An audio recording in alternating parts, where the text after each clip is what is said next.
বোলে আপুনি বৰনামঘৰলৈ গৈছিল নহয় প্ৰভুশ্বৰ বোলে গৈছিলোঁ বোলে আপোনাক যে বহিবলৈ দিছিলে খুঁটাটো সেইটো আমাৰ পৰিয়ালৰ পৰা দিয়া আছিলে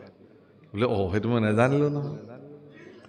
বোলে কোনে দিছিলে বোলে আমাৰ আজু ককাই দিয়া এতিয়ালৈকে কিন্তু টানটো আছেই আমাৰ খুঁটা সেইটো যেতিয়ালৈকে এই টানটো থাকিব তেতিয়ালৈকে এই দানতেই নপৰে মই খুব ৰসিক কৰি মোৰ জীৱনত এটা বিশেষ কথা কওঁ নামঘৰত চব দিয়ে এজন মানুহে ফেন নিদিয়ে চিলিং ফেন বোলে আপুনি ফেন বোলে তাতকৈও দামী বস্তু বিচাৰক মই দিম চিলিং ফেন মই নিদিম কেলে বোলে তাৰে পাখি কেইখনত বোলে নামটো দাতাৰ নামটো লিখি থ'লে কোনে পঢ়িব বোলে এইখন ঘূৰি থাকিলে সেইখন বোলে পঢ়িবলৈ নাই কাৰো বোলে ঘূৰি থাকিলে গতিকে এনেকুৱা বস্তু এটা য'ত মোৰ নামটো দাতা বুলি লিখা থাকিলে মানুহৰ ধাৰণাবিলাক এইবিলাক কিন্তু আপোনালোকক মই এই কথাটো কৈছোঁ কবিৰদাসে লিখিছে মাংগো উচিছে যো দে খুচিছে আৰু কহে না কিচিছে তেওঁকে খুজিব লাগে যিজনে অন্তঃকৰণে আপোনাক দিব পাৰে আৰু কাকো নকয় ঈশ্বৰ পুৰুষকো যদি আপুনি কিবা দিব পাৰিছে ভগৱানে যদি আপোনাক সেই সামৰ্থ্য প্ৰদান কৰিছে তেতিয়াহ'লে আপুনি এনেকুৱাকৈ দিয়ক যাতে বেলেগে গম নাপায় যে আমি আমাৰ দৈনন্দিন জীৱনৰ যি কাৰ্যই সম্পাদিত নকৰোঁ কিয় সকলো কাৰ্য কৰাৰ আগতে ভগৱন্ত পুৰুষক স্মৰণ কৰি সম্পাদিত কৰিব লাগে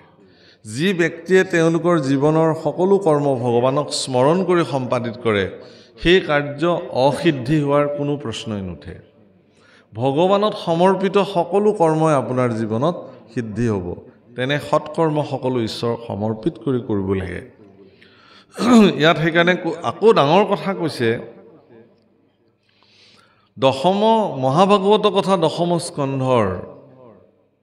বিৰচিলা পদ কৃষ্ণ কিংকৰ শংকৰ ইমান এগৰাকী বেদজ্ঞ পুৰুষ হোৱাৰ পিছতো অৱনিশি চাৰি বেদ বিচাৰি দিনে ৰাতিয়ে বেদ বিচাৰ কৰিব পৰা এগৰাকী মহাপুৰুষ ইমান বিদ্যৎ পুৰুষ হোৱাৰ পিছতো মহাপুৰুষ গুৰুজনাই কিন্তু সৰ্বদা নিজকে কি বুলি কৈছে যে আমি কিংকৰ দাসৰো দাস অধম পামৰ মোহমতী সেই বুলি কৈছে আৰু আমিবোৰে অকণমান কথা যদি জনা হওঁ অকণমান যদি গীত পদ আওৰাবলৈ পৰা হওঁ কোনোবাই যদি আমাক মোহমতী বুলি কয় আমাৰ ভীষণ খং উঠি যাব আমাক যদি কোনোবাই অযোগ্যতা প্ৰতিপন্ন কৰিব খোজে এই কথাত আমি ব্যথা পাওঁ দুখ পাওঁ সেইকাৰণে সেই বাপসকল ভাৰতবৰ্ষত যিমানবিলাক মহাপুৰুষ আছে পঞ্চদশ শতিকাত যিমানবিলাক মহাপুৰুষে ভক্তি আন্দোলনৰ সূচনাত সকলোৱে অগ্ৰণী ভূমিকা গ্ৰহণ কৰিছিল সেই মহাপুৰুষসকলৰ তুলনাত মহাপুৰুষ শ্ৰীমন্ত শংকৰদেৱ গুৰুজনাৰ জীৱন দৰ্শনৰ এটা বিশেষ বৈশিষ্ট্য হ'ল কি যে তেওঁ আত্মলঘিমাৰে নিজক প্ৰতিপন্ন কৰিছে অৰ্থাৎ মহাপুৰুষে নিজকে দাসৰো দাস কিংকৰৰো কিংকৰ এই বুলি নিজৰ আত্মপৰিচয় প্ৰদান কৰিছে মহাপুৰুষ মাধৱদেৱেও গুৰুজনাক অনুকৰণ কৰি কি বুলি লিখিছে নামঘোষাত নুহুজানাই আমি চাৰি জাতি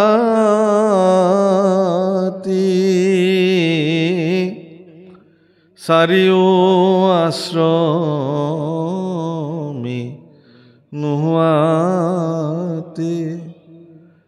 নুহু ধৰ্মশীল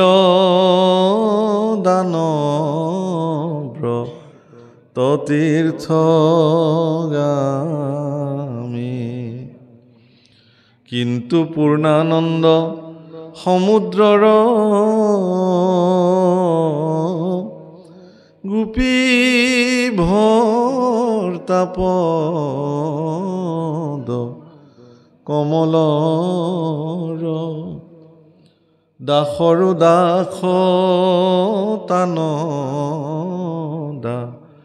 সভৈলো আমি হে প্ৰভু তুমি যদি মোক দাস বুলি ধৰিবৰ কাৰণে যদি তোমাৰ কিবা আপত্তি আছে তেনেহ'লে তোমাৰ দাসৰো দাস তেওঁৰ দাস কৰি হ'লেও মোক তুমি তোমাৰ চৰণত থান দি ৰাখা মহাপুৰুষ মাধৱদেৱে ঈশ্বৰ পুৰুষক এনেধৰণৰ কথাও কৈছে যে মই তোমাৰ দাস হৈ গ'লে মোৰ এনেকুৱা দাসত্ব মই তোমাক তোমাৰ সেৱা কৰিম, হয়তো তুমিও মোৰ দাস হৈ যাব পাৰা। কাৰণ যিজনে ভগৱানৰ দাসত্ব স্বীকাৰ কৰে, ভগৱান তেওঁৰ দাস হৈ যায়। এইটো ভগৱানৰ চৰিত্ৰ। হে ভগৱান, তুমি এই সন্দেহটো দূৰত থৈ দিয়া, মই কেতিয়াও তোমাক মোৰ দাস হ'বলৈ নিদিওঁ। থৈও নিজৰ ভৃত্যৰ অধীন কৰি, তেতিয়াহ'লে তোমাৰ ভৃত্যৰ অধীন কৰি মোক ৰাখা, তেতিয়া তুমি মোৰ দাস হ'ব অন্তত নালাগে। তোমাৰ ভৃত্যৰে মই ভৃত্য হ'ব খোজো, তোমাৰ চাকৰৰ মই চাকৰ হ'ব খোজো, তোমাৰ দাসৰ মই দাস হ'ব খোজো। প্ৰভুসকল, কেৱল আৰু কেৱল ভাৰতবৰ্ষৰ সনাতনী পৰম্পৰাৰ উত্তৰ পূৰ্বাঞ্চলত ইমান দাস্য ভকতিৰ পোহাৰ মহাপুৰুষ দুজনাই মেলি থৈ গৈছে। আপুনি ক'তো নেদেখে পৃথিৱীত। নিজকে ইমান দাসৰো দাস, ইমান নমনীয় ৰূপে ভগৱানক যে ভজিব পাৰি, এই নজিৰ ক'তো নাই। যদি মহাপুৰুষৰ এই আদৰ্শ শাস্ত্ৰসন্মতভাৱে যদি আমাৰ মানুহে মানি চলিলেহেঁতেন, তেতিয়াহ'লে আজি অসমত ধৰ্মক লৈ পেলাই ইমান অসহিষ্ণু পৰিৱেশৰ সৃষ্টিয়ে নহ'লহেঁতেন। মই আজি কিছুদিনৰ পৰা এই কথাটো কৈছোঁ যে কি কাৰণত ধৰ্মক লৈ আমি ইমান অসহিষ্ণু হ'বলৈ গৈ আছোঁ। সহনশীল ক্ষমতা আমাৰ নাই নেকি? কাৰণ আমি যিসকল গুৰু মানিছোঁ, তেওঁলোক সহিষ্ণুতাৰ মূৰ্ত প্ৰতীক, পাৰাকাষ্ঠা বুলি ক'ব পাৰি। মহাপুৰুষ শংকৰ মাধৱ দুজনা সহিষ্ণুতাৰ পাৰাকাষ্ঠা, তাতকৈ আৰু কোনো নাই ইমান সহিষ্ণু। বুজিছে নহয়? গুৰুজনাইতো এনেকৈ কৈছে যে যদি মোক কোনোবাই নিন্দা কৰে, সেই নিন্দুকসকলক যদি মই চিনি পালোহেঁতেন, তেতিয়াহ'লে তেখেতলোকক মোৰ ঘৰৰ সন্মুখতে নিবাসস্থল বনাই দিলোহেঁতেন। কেলেই? যে তেওঁলোকে মোক চাই থাকক, নিন্দাৰে মোক তোলা ধুনা দিয়ক, যাতে তেওঁলোকৰ নিন্দাত মই মোৰ বেয়া চৰিত্ৰ যদি কিবা আছিল, বেয়া যদি আছিল, সেইখিনি যাতে মই সংশোধন কৰিব পাৰোঁ। অৰ্থাৎ নিন্দুকসকল দৰাচলতে উপকাৰী সজ্জনবিলাকৰ, কাৰণ তেওঁলোকে সজ্জনবিলাকক নিন্দা কৰি সজ্জনসকলৰ চৰিত্ৰত থকা বেয়া গুণসমূহ তেওঁলোকে উন্মুক্ত কৰে, আৰু সজ্জনে সেইবিলাক সংশোধন কৰি কৰি নিজক আৰু জুয়ে পুৰা সোণৰ নিচিনা চিকচিকীয়া কৰি তুলিবৰ কাৰণে এটা সুযোগ পায়। সেইকাৰণে গুৰুজনাই ইয়াত কৰজোৰে বোলো শুনা সবে সভাসদ, মূঢ় হুয়া কৰোঁ মহাভাগৱত। আপোনাৰ সবৰ দৰে সজ্জনসকলৰ প্ৰতি গুৰুজনাই কৰপুতে হাতযোৰ কৰি কৈছে যে মোৰ নিচিনা এগৰাকী মূঢ়ই ভাগৱত কথা 10ম স্কন্ধৰ পদ গাবলৈ গৈ আছোঁ, কৰিবলৈ গৈ আছোঁ। হে ৰাম,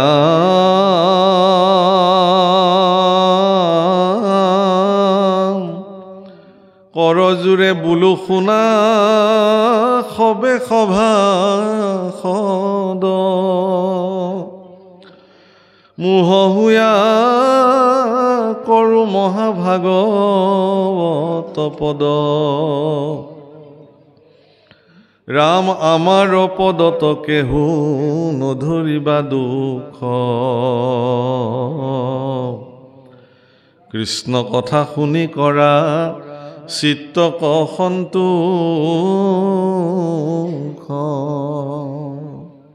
আমাৰ পদত আপোনালোকে দুখ নেদেখিব। কেৱল কৃষ্ণ কথা বুলিয়েই সন্তোষ হ'বৰ কাৰণে প্ৰয়াস কৰক।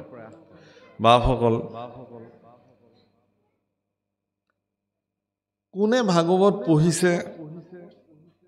কি ব্যাখ্যা কৰিছে, সেইটোক লৈ সমালোচনাৰ কোনো প্ৰয়োজন নাই। ভাগৱত যে পঢ়িছে এইটোৱে ডাঙৰ কথা। ভাগৱতৰ আসনত আসীন হৈ কোনোবা ব্যক্তিয়ে যে কৃষ্ণ গুণ আওৰাইছে, তেওঁৰ জীৱনৰ কাৰণে সেইটোৱে এটা বিশেষ লাভ।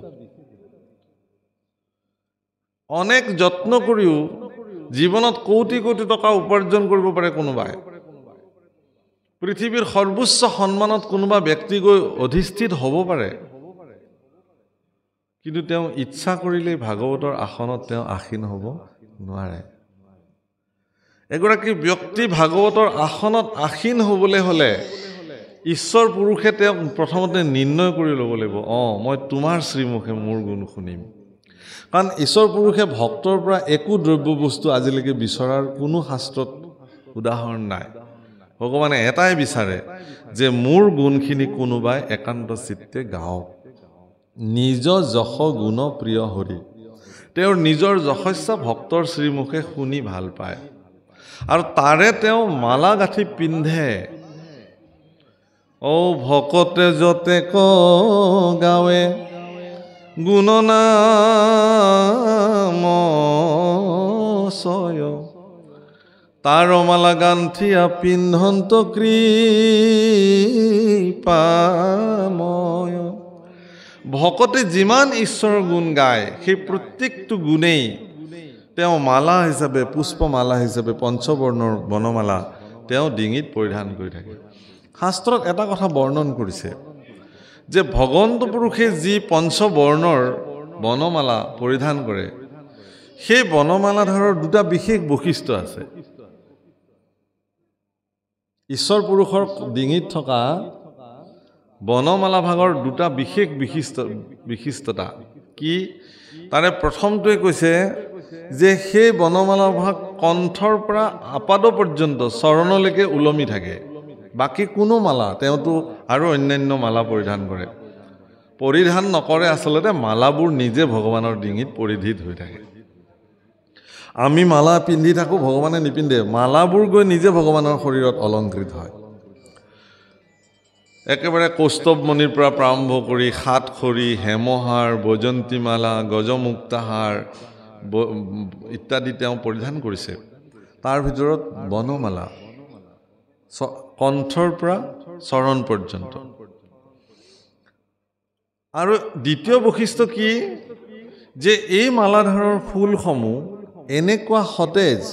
আজি ইয়াতে ফুলৰ মালা গাঁঠি দিয়া হৈছে এইবোৰ সতেজ হৈ থকা নাই ছিঙি অনা হ'ল সতেজ বুলি কেনেকৈ প্ৰমাণিত কৰিছে যে ভগৱন্ত পুৰুষৰ কণ্ঠত থকা সেই বনমালা ভাগৰ পুষ্পসমূহ ইমানেই সতেজ যে তাত অলিকুল ভোমৰাবিলাকে আহি সেই ফুলত ৰেণু পান কৰি থাকে এইটো দুই নম্বৰ বৈশিষ্ট্য ইয়াৰ অৰ্থ কি ইয়াৰ দুটা অৰ্থ আছে এক নম্বৰতে কি যে এই মালাসমূহ ভক্তসকলৰ শ্ৰীমুখে ওলোৱা নামৰ ফুল আৰু সেই নামৰ ফুল ভক্তিৰ সূত্ৰৰে তেওঁ মালা গাঁঠি থাকে গতিকে এই পুষ্পসমূহ যিহেতু ভক্তি পুষ্প এতেকে তাত ভকত ভ্ৰমৰাবিলাকে আহি পেলাই সেই পুষ্পৰ সুঘ্ৰাণ লৈ থাকে সেই অমৃত পান কৰি থাকে দ্বিতীয়তে কণ্ঠৰ পৰা ভক্তসকলৰ কণ্ঠৰ পৰা নিগৰিত হোৱা সেই নাম ভগৱানৰ দুখানি চৰণ চিন্তি আগবঢ়োৱা হয় সেইকাৰণে সেই মালাধাৰ কণ্ঠৰ পৰা চৰণ পৰ্যন্ত বিস্তাৰিত সম্পৰ্কিত হে বাপসকল আইসকল ভগৱন্ত পুৰুষে ভক্তসকলৰ শ্ৰীমুখে তেওঁৰ গুণানুকীৰ্তন যিহেতু সৰ্বদা শ্ৰৱণ কৰাৰ হাবিয়াস তেওঁৰ ইচ্ছা সেইকাৰণে মহাপুৰুষে ইয়াত লিখিছে যে কোনোবাই যদি কৃষ্ণ কথা গায় কৃষ্ণ কথা কয় তেওঁৰ পদত দোষ বিচাৰ কৰাটো ভকতৰ উচিত নহয় যি গাইছে গাইছে কৃষ্ণ গুণ বুলি আপোনালোকে তাক শুনিব পৰাৰ ক্ষমতা থাকিব লাগে এই বুলি শুনক যদি তাত আপোনাৰ কিবা গ্ৰহণ কৰিবলগীয়া কথা আছে গ্ৰহণ কৰক নাই যদি এৰি দিয়ক কিন্তু এই সাম্যকভাৱে এই কৃষ্ণ কথা এই বুলি গ্ৰহণ কৰক আৰু মহাপুৰুষেও এই বুলি কৈছে ৰাম শতকৌটি জনমৰ মহাপাপ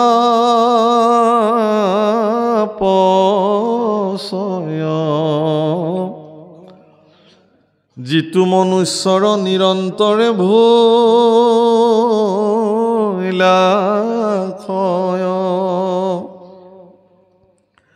ৰাম শিশিজনে কৃষ্ণ কথা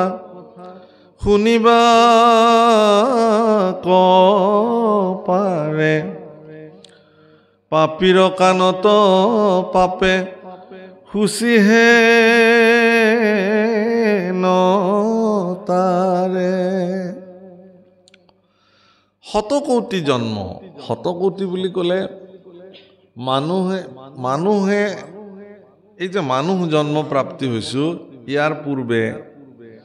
84 লক্ষ জনী আমি পৰিভ্ৰমণ কৰিব লাগে ই শাস্ত্ৰৰ বিচাৰ গতিকে এই জনীসমূহ পাৰ কৰি আহি আমি যেতিয়া মনুষ্য জন্ম প্ৰাপ্তি হওঁ তেতিয়ালে বিগত জন্মসমূহত কৰি অহা সমস্ত অপৰাধৰ মুক্ত হোৱাৰ এক সুবৰ্ণ সুযোগ মনুষ্য জন্মত প্ৰাপ্তি হয় বাপসকল আইসকল মনুষ্যসকল ভগৱানৰ স্বৰূপাৰ্থত ভগৱানে নিজৰ স্বৰূপ চাবৰ কাৰণে মনুষ্যসকলক সৃষ্টি কৰিছিল সেইকাৰণে মনুষ্য শৰীৰ ইমান নিখুঁত পৰিকল্পনাৰে ভগৱানে নিৰ্মাণ কৰিলে সেইকাৰণে কোনো মনুষ্যই মনুষ্য জন্ম প্ৰাপ্তিৰ পিছত মই একো নাপালো বুলি হীনমান্যতাত ভোগাটো অপৰাধ মইনো কি পালো আমাৰ বহুত মানুহে ভগৱানৰ ওচৰত আহি কান্দে যে প্ৰভু মোকনো কি দিলা একেলগৰ আমাৰ কাষৰ মানুহ ঘৰৰ গাড়ী হ'ল বিল্ডিং হ'ল আমাতকেও দুখীয়া আছিল এতিয়া আমাতকেও ধনী হৈ গ'ল আমুকৰ ল'ৰাই চাকৰি পালে মোৰ ল'ৰাটো পোৱা নাই আমুকৰ ছোৱালী ভাল ল'ৰালে বিয়া হৈ গ'ল মোৰহে হোৱা নাই ইত্যাদি ভগৱানৰ ওচৰত আমি বিলাকে অভিযোগৰ আবেদনবোৰ দিওঁ এনেকুৱা অনুষ্ঠানবিলাকত মই আগতেও বহুবাৰ কৈছো যে এই যে চাকিবিলাক জ্বলিছে ইয়াতে এই প্ৰত্যেক গছি চাকিয়ে একোখন অভাৱৰ আবেদনৰ ৰাজ সাক্ষী জ্বলন্ত সাক্ষী হয় নহয় কওক গতিকে মনুষ্যই আমি বিলাকে ভগৱানক এটা কথা আমি প্ৰত্যেকজন মানুহে জানো যে ঈশ্বৰ অন্তৰ্যামী মোৰ ভিতৰত বিদ্যমান হৈ থকা ভগৱানে জানে যে মোক কি প্ৰয়োজন সেই কথা আৰু মই ভগৱানক ক'বলগীয়া নাই গতিকে আপোনাৰ যোগ্যতা অনুসাৰে আপোনাৰ যোগ্যতাতকৈও বেছিকে ভগৱানে আপোনাক প্ৰদান কৰিছে এই বুলি ভগৱানৰ ওচৰত কৃতজ্ঞ হোৱাটো দৰকাৰ এই কাৰণে যে হে ভগৱান মোক তুমি মানুহ কৰি দিলা তে সেই কাৰণে শতকোটি জন্মৰ যি মহাপাপ হেতু মনুষ্য জন্মত নিৰন্তৰে ক্ষয় হয় আৰু যিজন মনুষ্যৰ শতকোটি জন্মৰ মহাপাপৰ পৰা মনুষ্য জন্মত তেওঁৰ কাৰ্যৰ দ্বাৰা তেওঁ তাক মানে শেষ কৰিলে তেওঁহে বোলে কৃষ্ণ কথা শুনিব পাৰে এটো আকৌ বহুত ডাঙৰ কথা আজি ইয়াত যে আপোনালোক পৰম সজ্জনসকল আহি কৃষ্ণ কথা শুনিবৰ কাৰণে বহি আছে শতকোটি জন্মৰ মহাপাপৰ পৰা মুক্ত হোৱাৰ কাৰণেহে আপোনালোকে আহি এই স্থানত বহি একান্ত চিত্তে কৃষ্ণ কথা শুনাৰ সৌভাগ্য মিলিছে বাপসকল আমি ধৰ্ম কি সেয়াও জানো অধৰ্ম কি সেয়াও জানো পাপ কি সেয়াও জানো পুণ্য কি সেয়াও জানো কিন্তু জনাৰ পিছতো আমি কি কৰো পাপ বোধ আমাৰ মনৰ পৰা কেতিয়াও গুছি নাযায় বৰ ধুনীয়া উদাহৰণ এটা শাস্ত্ৰত দিছে কি যে মানুহৰ মনত থকা পাপ এনেকুৱা এটা বস্তু যে অৰণ্যত যেতিয়া প্ৰচণ্ড লেলিহান শিখায় অৰণ্যত জুই জ্বলে গছবিলাক পুৰি একদম ছাই হৈ যায় একদম লঠঙা গছ এডাল পুৰি যোৱা গছ এডাল থিয় হৈ থাকে কিন্তু প্ৰচণ্ড বাৰিষা যেতিয়া আহি পানী পৰি পৃথিৱী জীপাল হৈ যায় তেতিয়া মাটিৰ তলত থকা শিপাডালে পুনঃ পানী সংৰক্ষণ কৰি সেই পুৰি যোৱা গছৰ ঠানিতে নতুনকৈ আকৌ কুঁহিপাত মেলি পুনঃ পত্ৰে পুষ্পে বিকশিত হৈ যায় মানুহৰ মনত থকা পাপো তেনেকুৱা যে ই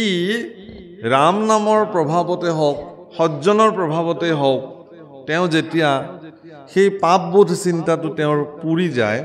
কিন্তু শিপাডাল তাৰ পিছতো সি মজুত থাকে কেনেবাকে যদি আকৌ অকমান পাপ কৰাৰ সাৰ পানী পাই যায় তেতিয়ালে পুনৰ আগৰ নিচিনা আকৌ পত্ৰে পুষ্পে বিকশিত হৈ পুনঃ তেওঁ পাপ কৰ্মত নিয়োজিত হ'বৰ কাৰণে তেওঁ পুনঃ প্ৰেৰণা দিয়ে সেই কাৰণে এই পাপ যাতে আপোনাৰ মনত পাপ বোধৰ জন্মই যাতে নহয় তাৰ কাৰণে মহাপুৰুষে শাস্ত্ৰগত এটা সিদ্ধান্ত দি থৈছে কি যে সাধু সংগ অনুসৰা শ্ৰৱণ কীৰ্তন কৰা পৰিহৰা পাখণ্ড আচাৰ এদিন কৰিলে নহ'ব আপুনি দৈনন্দিন জীৱনত সদায় সৎসংগ অনুসৰণ কৰিব লাগিব সাধু সংগ অবিহনে আপুনি আপোনাৰ জীৱনত কেতিয়াও পাপ বোধ চিন্তাৰ পৰা আঁতৰি আহিব নোৱাৰে যিয়ে নকৰক কিয় আপুনি লাগে বাজপেয়ী যজ্ঞ কৰক আপুনি লাগে তীৰ্থ ভ্ৰমণ কৰক আপুনি লাগে যাগযজ্ঞ কৰক যিয়ে নকৰক ব্ৰহ্মানন্দ স্বামীয়ে সেইকাৰণে বৰ ধুনীয়াকৈ লিখিছে কাশী যায় মথুৰা যায় हरिद्वार रे सार धाम तीर्थ फिर आवे मन का नहीं सुधार रे सत्संगत जग सार साधु सत्संगत जग सार मंदिर जाए करो नित्य पूजा मंदिर जाए करो नित्य पूजा राखे बरे आसार रे चार धाम तीर्थ फिर आवे चार धाम तीर्थ फिर आवे नाही सत जन आहार रे सत्संगत जग सार साधु सत्संगत जग सार আপুনি যিমান তীৰ্থস্থানলৈ নাযাওক কেলে গংগা যমুনাত যিমান আপুনি স্নানী নাহক কিয় যদি মনৰেই শুদ্ধিতা নহল আমি এবাৰ মহাকুম্ভ মেলালৈ গৈছিলোঁ আপোনালোকে জানে যে এইবাৰ 144 বছৰ অন্তত মহাকুম্ভ হৈছিলে প্ৰয়াগ তীৰ্থৰাজ প্ৰয়াগ যিমান তীৰ্থ আছে তীৰ্থ মানে আচলতে পবিত্ৰ পানী পবিত্ৰ নদী গংগা যমুনা সৰস্বতী কাবেৰী সিন্ধু এইবিলাক সকলো পবিত্ৰ তীৰ্থ তে এই তীৰ্থসমূহৰ ভিতৰত প্ৰয়াগক তীৰ্থৰাজ বোলে মানে তেওঁ তীৰ্থ ৰজা কিয় যে তাত গংগা যমুনা আৰু সৰস্বতী তিনিওগৰাকী আহি তাত লগ লাগিছে তে ইয়াতেই মহাকুম্ভ মেলা হৈছিলে মানুহে তাত পাপ ধুবৰ কাৰণে বহু মানুহ গৈছে তাত লক্ষ লক্ষ মানুহ গৈছে আৰু কিছুমানে কিয় গৈছে তাত ভকত সজ্জন দৰ্শনৰ কাৰণে গৈছে কিছুমানে গৈছে কি তাত এটা কথা খুব চৰ্চা হৈছে কিন্তু যিমান সজ্জন পুৰুষে তাত ভাগৱত ব্যাখ্যা কৰিছে পুৰাণ আদি শাস্ত্ৰসমূহ ব্যাখ্যা হৈছে আমি গৈ গৈ শুনিছো তাত কৈছে যে এজন ব্যক্তিয়ে যদি তেওঁ জানি শুনি পাপ কৰিছে অপৰাধত লিপ্ত হৈ আছে তেওঁ আহি ইয়াতে ডুবকি লগালে তেওঁৰ পাপটো শেষ হৈ নাযায় যদি মোৰ অজ্ঞাতে কিবা পাপ হৈছে মই ক'ব নোৱাৰো প্ৰভু কেনেবাকে যদি মোৰ জীৱনত কিবা অপকৰ্ম সাধিত হৈছে হে ভগৱান মই তোমাৰ চৰণত সকলো নিবেদন কৰিলো এই বুলি যদি কোনোবাই স্নান কৰিছে সেইটো বেলেগ কথা মই ইয়াৰ আগতেও 2001 চনত মই প্ৰয়াগলৈ গৈছিলোঁ তাত মোৰ এজন বন্ধু আছে মনীষ চতুৰ্বেদী বুলি তেওঁ মোক এটা কাহিনী কৈছিলে তেওঁ মোক লৈ গৈছিলে স্নান কৰাবলৈ তেতিয়াতো মানুহ চানুহ বিশেষ নাছিলে নাও এখনত উঠি গৈ আমি স্নান কৰিছোগৈ য'ত গংগা যমুনা সৰস্বতী লগ লাগিছে সেই স্থানত তেওঁ কৈছে যে পাঠক जी यहाँ एक कहावत है कैसा बोले जो लोग यहाँ स्नान करने आते हैं वो लोग उन लोगों के मन में एक विचार होता है ऐसा कि वो आएंगे जितना वो जीवन में पाप किया है सब वहाँ पे डुबकी लगा के सब पापों को नष्ट करके पूरा पुण्य शरीर लेके घर में जाएंगे लौट के ऐसे इनका सबरे एतु मनत धारणा থাকে যে মই যি পাপ কৰিলো ইয়াত আহি পেলাই মই এইবোৰ সকলো ধুই পেলাই যাম তেওঁ কৈছে যে পাপবিলাক আকৌ মানুহতকেও বোলে চতুৰ পাপবিলাকে বোলে ভাবিছে কি যে তই গোটেই জীৱন মুখ লৈ পেলাই মজমস্তি কৰিলি আৰু আজি কথা নাই বতৰা নাই মুখ তই গংগাত ভহাই দিবলৈ আহিছ যা এই বুলি বোলে এই পাৰতে যিবোৰ কাপোৰ কানি খুলি থয় বেগ চেগ থয় তাতেই বোলে পাপকেইটা বহি থাকে যা তই গা ধুই আহাগে বোলে আমি কিয় যাম তোক এৰি তইহে আমাক লৈছ আমিতো নিজে অহা নাই जो पाप सब वो अपना कपड़ा उपड़ा बेग बिस्तर जहाँ रहते हैं वहीं पे पाप रहते हैं और वो बिना पाप की शरीर जाके गंगा में नहाते हैं यमुना जी से नहाते हैं फिर नहा वहाँ के जब आके कपड़ा उपड़ा पहनते हैं तो अपना अपना पाप साथ में फिर वापस घर में लौट के आते हैं কৈছে আৰু তেওঁ খুব ৰসিক কৰি কথাটো কৈছিলে কিন্তু কথাটো বহুত তাৎপৰ্যপূৰ্ণ কথা যে আপুনি আজি এইখনো গংগা স্নান দেই প্ৰভুসকল মনত ৰাখিব এই আজি ইয়াতো গংগা আপোনালোকে স্নান কৰিছে তো এই গংগা স্নান কেনেকুৱা তহিতে গংগা তহিতে গোদাবৰী ক'ত য'ত কৃষ্ণ কথা প্ৰবাহিত হয় সেই শ্ৰেষ্ঠ তীৰ্থ স্নান তো গতিকে আজি এই আমাৰ বৃহত্তৰ কালুগাঁৱৰ এই বা কোৱামাৰা ভকতগাঁও ৰাইজৰ যি নামঘৰৰ মজিয়া আজি কিন্তু এয়া পবিত্ৰ আজি দুটা দিনে এক বিশেষ তীৰ্থ ক্ষেত্ৰলৈকে ই ৰূপান্তৰ হৈ গৈছে আৰু আপোনালোকৰ দৰে সজ্জনসকলে আচলতে ইয়াতে কি কৰিব আহিছে স্নান পান আচমন কৰিবলৈ আহিছে এইটো আচল স্নান প্ৰকৃত স্নান এইটোৱেই কিন্তু এই স্নানটো কেনেকুৱা ই নিৰৱধি হ'ব লাগিব এই স্নানটো কেনেকুৱা নিৰৱধি যদি আপুনিও ইয়াত এনেকুৱা মনোবৃত্তিৰে যদি আহিছে যে বাপৰে গোটেই জীৱনটো কি পাপ কৰিলোঁ অকণমান গাই তাতে ভকত গাঁৱৰ নামঘৰতে বহি ভাগৱত শুনি অলপ পাপ চাপ দূৰ কৰি থৈ আহোঁ এই বুলি যদি কোনোবাই আহিছে ইয়ালৈ তেতিয়াহ'লে তেওঁৰো পাপকেইটা সেই কলপুলিকেইডালৰ তাতেই ৰৈ আছে উভতি গ'লে তেওঁৰ লগতে যাব সেইকেইটা সাৰি নাযায় কেতিয়াও তাৰ পৰাই যাব কাৰণ তেওঁলোকতো ইয়াত নোসোমায় ইয়াততো প্ৰৱেশ কৰিব নোৱাৰে পাপ কলি কোনো কাৰণত ইয়াত প্ৰৱেশ কৰিব নোৱাৰে য'ত মুখ্য তোৰণ দিয়া আছে তাৰ পৰা এইফালে পাপ কলি ইয়াত প্ৰৱেশ কৰিব নোৱাৰে ইয়াত সেইকাৰণে ইয়াত যিসকল লোক বহিছে সবকে পুণ্যৱন্ত শৰীৰ বুলি মান্য কৰা হয় কাৰণ আপোনালোকৰ মনত এই মুহূৰ্তত কোনো ধৰণৰ পাপ বোধ নাই তেওঁলোক আহিব পৰা নাই ইয়ালৈ কিন্তু যদি এনেকুৱা এটা স্বাৰ্থ লৈ পেলাই ইয়াত বহিছে কোনোবাই তেতিয়াহ'লে উভতি গ'লে তেওঁলোকৰ নিজৰটো গুচি যাব তেতিয়াহ'লে এইটো চিৰস্থায়ী স্থান কেনেকুৱা হ'ব যে ইয়াতে যিখিনি কথা আপুনি শুনিলে তাক আপুনি ৰোমন্থন কৰি যাব লাগিব মানস পথত তাক লৈ যাব লাগিব নামঘৰৰ পৰা গ'লে গৃহস্থই ক'ব যে প্ৰসাদ আনিছেনে নাই বোলে আনিছোঁ প্ৰসাদ তোমালোকলৈ আজি মই বিশেষ প্ৰসাদ আনিছোঁ আহা তোমালোক বহা মই আজি তালৈকে নামঘৰলৈ গ'লোঁ তাত ভাগৱত চলি আছে তোমালোকেতো নগ'লা কিন্তু মই গৈছিলোঁ মই তোমালোকক তাৰ পৰা অনা প্ৰসাদ দিম এই বুলি তেওঁ যদি এই ভাগৱত পাঠত শুনা অকমানো কৃষ্ণ কথা যদি পৰিয়ালৰ আগত বিলাই দিয়ে এইটোহে আচল প্ৰসাদ লৈ যোৱা হ'ব ঘৰলৈ কেৱল গাজি বোলে মোক আৰু এক টোপলা দিয়কচোন মোৰ ডাঙৰ ল'ৰাটো আহি আছে বোলে মোক আৰু অকণ বেছিকৈ দিয়কচোন বুলি এটা ডাঙৰ টোপলা গাজি লৈ গৈ ঘৰৰ মানুহক বিতৰণ কৰি দিয়াটো প্ৰসাদ বিতৰণ বুলি নকয় বুজিছেনে কথাটো আকৌ ডাঙৰ কথা এটা কওঁ ভাগৱত হ'ল এনে যিবোৰ দৈনন্দিন ভাগৱত পাঠ চলি থাকে ভাগৱত হ'ল নাম হ'ল এতিয়া বোলে বিলনীয়া কি বোলে শৰাইভাগ বিলনীয়াৰ কাৰণে মই সেৱালোঁ কৃষ্ণ যাওক আপুনি বিলাওক তে দেউৰীয়ে বা বিলনীয়ে প্ৰসাদ বিলাবলৈ গ'ল তেওঁৰতো কাম আৰু লগত কোনোবা এজন গ'ল বাকী আমিবিলাকে এতিয়া কি কৰিম প্ৰসাদটো দিবই এতিয়া আমি সাত ভাৰস্তৰ কথা উলিয়াইছোঁ কাৰ কি হ'ল ৰাজনৈতিক ক্ষেত্ৰত কি হৈ আছে তাতেই মতভেদ তাতেই ইত্যাদি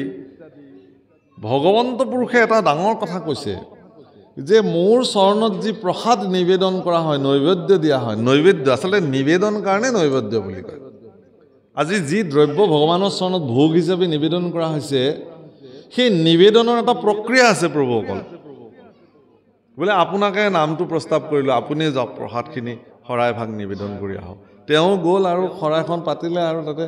মগু চাউল কল দিলে দি আৰু কলপাতখন ঢাকি পেলাই প্ৰভু ভগৱানে তেনেকৈ নৈবেদ্য গ্ৰহণ নকৰে কেতিয়াও লক্ষ্মীয়ে সোণৰ থালত ভগৱানক অমৃত অন্ন প্ৰদান কৰি কত স্তুতিনতিৰ পিছতে ভগৱানে সেয়া গ্ৰহণ কৰে গতিকে গুৰুআসনৰ সন্মুখত শৰাই নিবেদন কৰাৰ এক সুদৃঢ় আৰু নিশ্চিত ব্যৱস্থা আছে যদি কোনোবাই নাজানে তেতিয়াহ'লে জনা লোকৰ পৰা তাক শিকি বুজি লওক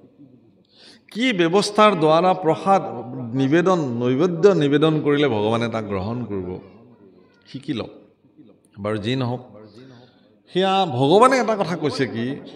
শাস্ত্ৰত এই কথা বিচাৰ হৈছে যে তেনেকে দিয়া প্ৰসাদ ভগৱানে হেনো নলয় একো নিবেদনে তেওঁ ভোগ নলয় কেতিয়া ল'ব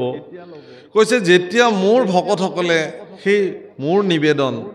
বা মোৰ নৈবেদ্য প্ৰসাদ স্বৰূপে গ্ৰহণ কৰে ভকতৰ মুখতে ময়ো খাওঁ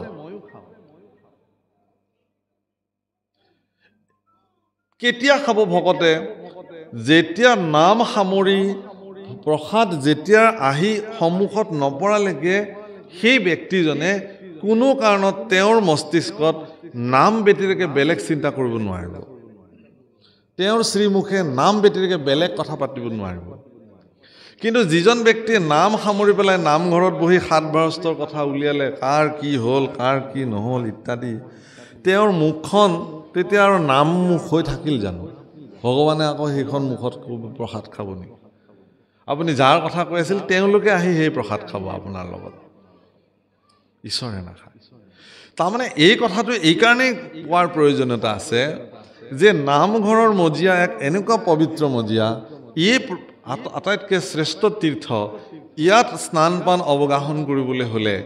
ব্যক্তি সুদৃঢ় চিন্তাৰ দ্বাৰা সংযমী ব্যৱস্থাৰ দ্বাৰা তেওঁ ভগৱানৰ স্মৰণৰ দ্বাৰা তেওঁ জীৱন অতিবাহিত কৰিব লাগিব তেতিয়াহে যদি তেওঁক সেই নামে ক্ৰীড়া কৰিব অন্যথা তেওঁৰ ক্ৰীড়া নহয় তাৰ কাৰণে আপোনাক সংশোধন কৰাৰ একমাত্ৰ কমাৰ শালটোৰ নামে হ'ল সাধু সংগ সৎসংগ যিটো মহাপুৰুষে আমাক বাৰে বাৰে কৈ থৈ গৈছে আজি যে এই আয়োজন এইটো কি এইটোতো সৎসংগই হয় আপোনালোকৰ দৰে সজ্জনসকল ইয়াত আহিছে ইজনে আনজনৰ লগত লগ লাগিছে কৃষ্ণ কথা পাতিছে সৎসংগ তে সেইকাৰণে কৈছে যে এনেধৰণে সৎসংগত বহি পেলাই যাৰ সমস্ত পাপৰ পৰা মুক্ত হৈ গ'ল সেইজনেহে হেনো কৃষ্ণ কথা শুনিব পাৰে আৰু বাকী পাপীবিলাকৰ কাণত বেজিয়ে হনা দিয়ে পাপ মানে সেইকাৰণে মই কৈছিলোঁ যে পাপ জানো পুণ্য জানো ধৰ্ম জানো অধৰ্ম জানো দুৰ্যোধনক সুধিলে ভগৱান কৃষ্ণই যে কিয় নিদিয়া 5খন গাঁও বোলে নিদিওঁ যুদ্ধ কৰিব লাগিব তেতিয়াহে পাব বোলে বিনা যুদ্ধে দিয়াচোন একো নহয় বোলে নাই নাই নাই নহ'ব যুদ্ধ কৰিব লাগিব এটা বেজিৰ আগৰ সমান মাটিও নিদিওঁ ভগৱান কৃষ্ণই দুৰ্যোধনক কৈছিল হেৰা তোমাৰ পিতৃ বৰ্তমানো চক্ৰৱৰ্তী ৰজা হিচাপে বহি আছে সিদ্ধান্ত তোমাৰ পিতৃয়ে দিব ধৃতৰাষ্ট্ৰই দিব তুমি কিয় দিছা সিদ্ধান্ত বোলে মই যুৱৰাজ আৰু মোৰ মতেই চলিব এতিয়া পিতৃৰ মতে নচলিব হে ভগৱান পিতৃ স্বয়ং ৰাজসিংহাসনত ৰজা হিচাপে বিদ্যমান হৈ থকাৰ পিছতো যি পুত্ৰই কৈছে যে এতিয়া মোৰ মতে চলিব পিতৃৰ মতে নচলে তেনেকুৱা দুৰ্যোধনৰ দৰে পুত্ৰ আমাৰ সমাজত এতিয়াও বহুত আছে আৰু ধৃতৰাষ্ট্ৰই কি বুলি কৈছে জানে ভগৱান কৃষ্ণই কৈছে হে ধৃতৰাষ্ট্ৰ মহাৰাজ আপোনাৰ মত কি বোলে মোৰ ক'বলগা নাই আৰু পুত্ৰই যি কৈছে সেয়ে আৰু তেনেকুৱা ধৃতৰাষ্ট্ৰ পিতৃ সমাজত এতিয়াও বহুত আছে ভুলে হওক শুদ্ধই হওক পুত্ৰই যি কৰিছে সেয়ে মোৰ ক'বলগা নাই প্ৰভুসকল কৃষ্ণ পুৰুষে কিন্তু এৰি দিয়া নাই দুৰ্যোধনক সুধিছিল যে এয়া যে অধৰ্ম তুমি জানানে নাজানা বোলে জানো ভালকৈ জানো ধৰ্ম জানানে নাজানা ধৰ্মও জানো মই তেতিয়াহ'লে ধৰ্ম কিয় নকৰা বোলে সেইটোৱেইটো ডাঙৰ কথা মোৰ জীৱনত মই ধৰ্মও জানো অধৰ্মও জানো কিন্তু ক'ব নোৱাৰোঁ কিয় বা মই ধৰ্মত প্ৰৱৰ্তি থাকিব নোৱাৰোঁ আৰু অধৰ্ম কি সেয়াও জানো কিন্তু মই অধৰ্মক এৰিব নোৱাৰোঁ নামঘোষাত মাধৱপুৰুষে লিখিছে অ ধৰ্মক জানো মই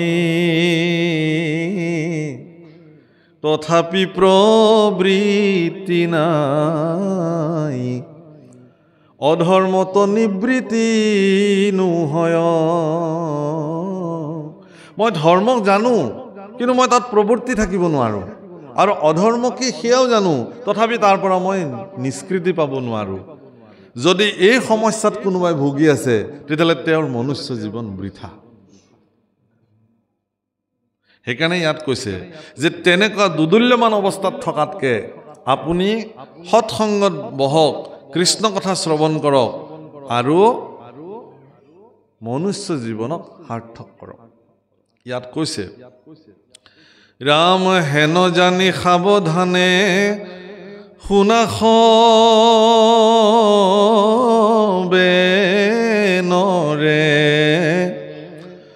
অ নাহি ধৰ্ম কৃষ্ণ কথা শ্ৰৱণত পৰে। ৰাম তপ জপ যজ্ঞ মহাদান তীৰ্থ স্নান, কৌটি ভাগ নোহে কৃষ্ণ কথাৰ সমান। হেন জানি, এই কথাটো জানি হে প্ৰভু কলাইসকল অত্যন্ত সাৱধান চিত্তে কৃষ্ণ কথা শ্ৰৱণ কৰক। কৃষ্ণ কথা শ্ৰৱণতকৈ আৰু শ্ৰেষ্ঠ ধৰ্ম একো হ'বই নোৱাৰে। ভগৱানৰ গুণ শুনি আপুনি আহ্লাদিত হওক, ভগৱানৰ গুণ শুনোতে শুনোতে আপুনি ভগৱানৰ হৈ যাওক, ভগৱানৰ কথা শুনোতে শুনোতে ভগৱানৰ দাস হ'বৰ কাৰণে আপুনি প্ৰেৰণা পাব। প্ৰভুসকল ইয়াত কৈছে যে তপ জপ যজ্ঞ মহাদান তীৰ্থস্থান এইবিলাকো আমাৰ ব্যৱস্থা আছে আমাৰ ভাৰতবৰ্ষত। শাস্ত্ৰই এইবিলাককো ৰাস্তা দেখুৱাইছে। কোনোবাই তপস্যা কৰিব পাৰে, কোনোবাই জপ কৰিব পাৰে, কোনোবাই যজ্ঞ কৰিব পাৰে, কোনোবাই দান কৰিব পাৰে, কোনোবাই তীৰ্থস্নান কৰিব পাৰে। কিন্তু কৃষ্ণ কথাৰ সমান কিন্তু এইবোৰ হ'ব নোৱাৰে। যদি এইবিলাকত কৃষ্ণ কথা সংপৃক্ত হৈ নাথাকে তেতিয়াহ'লে সেই তপৰ কোনো মৰ্যাদা নাই। আপুনি তপ কাক কৰিব? কৃষ্ণকে তপস্যা কৰিব লাগিব। জপ কাক কৰিব? কৃষ্ণৰ নামকেই জপ কৰিব লাগিব। তেতিয়াহ'লে সি পুণ্যৱান হ'ব, কামত দিব আপোনাৰ। আপুনি যজ্ঞ কাৰ নামত কৰিব? যজ্ঞৰ কথা একাদশ স্কন্ধত বৰ্ণন কৰিছে, যজ্ঞ কাক বোলে। ঠিক তেনেকে দান কাক কৰিব আপুনি? প্ৰভুসকল দান এনেকুৱা এটা বস্তু পৃথিৱীত যে সি সোঁহাতে দিলে বাওঁহাতে গম পাব নালাগে। দান বোলে মই যে দিছোঁ ডনেশ্যনটো, চিঠিত নামটো মোৰ ওলাইছেনে নাই? বোলে ওলাইছে, অলপমান চিনি পোৱাকৈ দিব লাগিছিল। নহয়, একদম হাইলাইট কৰি দিয়া হৈছে আপোনাৰ নামটো, বুজিছে নাই? সন্তুষ্টি বাপৰে ভাল। মোক মানুহে কিমান চিঠি ছপাইছা? বোলে ইমান। বোলে আৰু পইচা দিম, আৰু অলপ ছপাই দিয়া, আৰু বিলাই দিয়া, মানুহে জানক মই যে দান দিছোঁ। এইটো দান, বুজিছেনে? কিন্তু প্ৰভুসকল দান ক'ৰ পৰা দিব আপুনি? দান দিয়াৰ অধিকাৰ আপোনাৰ ক'ত আছে? কি দিব আপুনি? যাদৱ আমাৰ কামৰূপী লোকগীতত গাইছে, কি দিবু মাধৱৰাই ব্ৰহ্মাণ্ড ভিতৰে যত বস্তু আছে সবেও তোমাতে পাই হে যাদৱ, কি দিবু মাধৱৰাই। কি দিম তোমাক? এই বিশ্ব ব্ৰহ্মাণ্ডত যিমান বস্তু আছে চব তোমাৰ, আনকি ময়ো তোমাৰে। এই শৰীৰটো তোমাৰে শৰীৰ। মোৰ ভিতৰত যে শৰীৰটোক চৈতন্য কৰি ৰাখিছে, কোনে ৰাখিছে? তুমিয়ে ৰাখিছা। গতিকে মোৰ বুলিবলৈ একোৱেই নাই দেখোন।